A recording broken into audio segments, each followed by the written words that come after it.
Vehicle accidents have been on the rise. More and more vehicles in the roadway. While there are all sorts of laws and classes to help ensure that everyone's safe, there will always be accidents. Recent studies show that about 33% of all accidents are caused by distracted drivers. Today I'm going to point out the facts about reaction time while driving under normal conditions and weather and while distracted. Hi, my name is Greg Lowe, and today I want to inform you about the factors of distracted driving.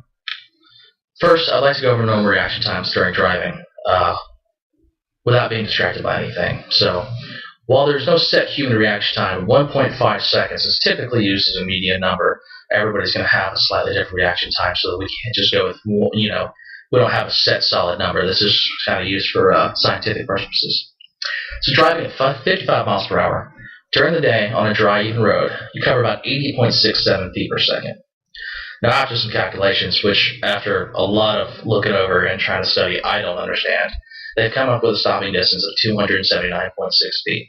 Now, again, this is under perfect conditions, middle of the day, good brakes, good tires, nothing to distract you whatsoever. This is your best case scenario. It's 280 feet pretty much. Now I'm going to cover how weather can affect that same stopping distance. Now, wet weather can increase your stopping distance by almost twice as much. So now you're looking at about 520 feet. So wet weather, it's going to almost double that.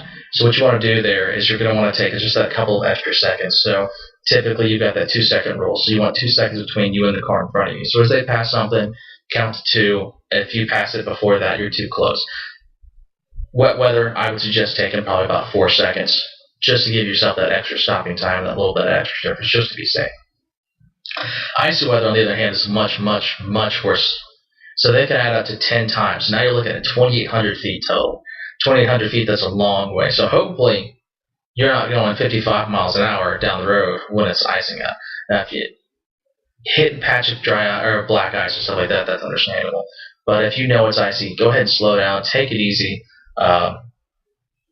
Typically, if you're going 55 to 70 miles an hour, you're going to be on the road, you're going to be heading home on the interstate or something like that. So just slow it down just a little bit to be safe. Alright, so finally, Car and Driver Magazine did an experiment with an intern named Brown, he's age 22, and the head honcho of Car and Driver Magazine, Alterman, age 37, and the results came out to be quite frightening. So with the picture that I'm putting up now, these were the test results. So what's not shown is the first test was a baseline. They got reactions for both of them for 35 miles per hour and 75 miles per hour. Now this doesn't include your initial reaction. This is the additional feet that they covered on top of the 280 feet. Now realize that 280 feet is at 55, this is at 35 and 70. So you've got to kind of play with the wiggle room there a little bit, but this is the additional feet that they ended up stopping. So first up, reading. So the big thoughts on this is things that take you away from being able to drive. So that's where you're having your issues. So you can see the very first result, reading for Alterman at 35 miles an hour. He covered an additional 188 feet, which means he was paying attention to what he was reading and not paying attention to the road. So by the time that he looked up, realized that there was something wrong, and tried to stop, that he had covered an additional 188 feet.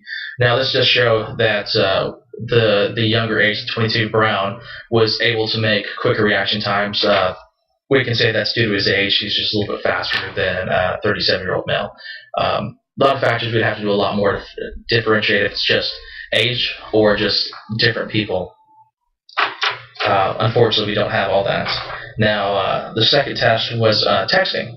So once again, Brown did an additional 16 feet. While Alterman ended up covering an additional 90 feet. So an additional 90 feet there. And then impaired, they both only covered 7 more feet.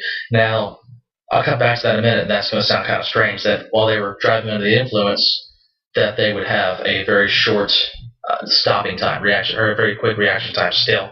Now, if you look at the 70 miles an hour, that's where it gets kind of scary. So reading, still up there 129 feet. He was a little faster that time, not quite sure why.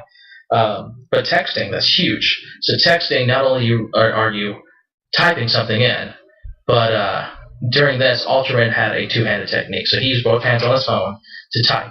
So he would be typing, reading, thinking about his phone, and not paying attention to what's in front of him. So that's where it comes into being impaired. Yes, you're drunk. Yes, you're under the influence, whatever the case may be. The difference is when you're reading or texting, you're not paying attention to what's in front of you. You're paying attention to your right side, left side, where your phone may be. While you're impaired, you have this cognitive thought of, okay, well, I might be a little drunk, I might not be safe to drive, so you're paying attention to what's in front of you. So that's why your reaction time is still somewhat there. It's not perfect, but it does detriment reaction time being under the influence. But that is why it shows that they had a quicker reaction time when it came to driving under the influence. In conclusion, driving can be very dangerous on the best of days and requires every bit of concentration that you can get to remain safe on the road. When you begin to do extraneous things, like eat, text, read, you're just increasing the chances of having an accident. Keep safe on the road, and wait or pull over to check that test. Thank you.